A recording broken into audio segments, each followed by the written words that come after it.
So hello বন্ধুরা, আজকে নিয়ে চলে এসেছি সেই নিউ সালমান মোটরসের একদম নতুন ভিডিও নিয়ে।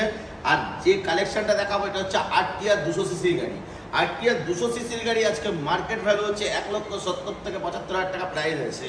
শুধুমাত্র আপনারা আমাদের কাছে 75,000 নিয়ে চলে আসুন নিউ সালমান মোটরসে। 2021 সালের গাড়ি, সুপার মিন কন্ডিশন। শুধু বলবো ক্যামেরাম্যান একটু গাড়িটা জাস্ট রিলসের মাধ্যমে একটু দেখিয়ে দাও, যাতে ভিউয়ার্সদেরকে বুঝতে সুবিধা হয় আর কেনার জন্য তাদের যেন মানে মাইন্ড পুরো ফ্রেশ হয় যে না সত্যি গাড়িটা তো খুব সুন্দর গাড়ি, একদম ফুল ফ্রেশ কন্ডিশন। একটা কভার লাগানো আছে, কোনো স্ক্র্যাচ নেই, কিন্তু এটা জাস্ট কাঁধে ব্যাগ ফ্যাগ রাখার জন্য। আপনারা চাইলে আমি সেটা খুলে দিতে পারবো, কিন্তু গাড়ি একদম সুপার মিড কন্ডিশন। এত সুন্দর গাড়ি নিতে হলে একটাই সঠিক ঠিকানা বেছে নেবেন, বারাসাত আমডাঙ্গা নিউ সালমান মোটরস। যদি আসতে অসুবিধা হয় গুগল ম্যাপে সার্চ করবেন নিউ সালমান মোটরস, সেই নিউ সালমান মোটরস লোকেশনে আপনারা ঠিক পৌঁছে যাবেন। আর এত সুন্দর একটা গাড়ি নিয়ে যাবেন, সঙ্গে থাকছে পেট্রোল এবং হেলমেট মাস্ট একদম।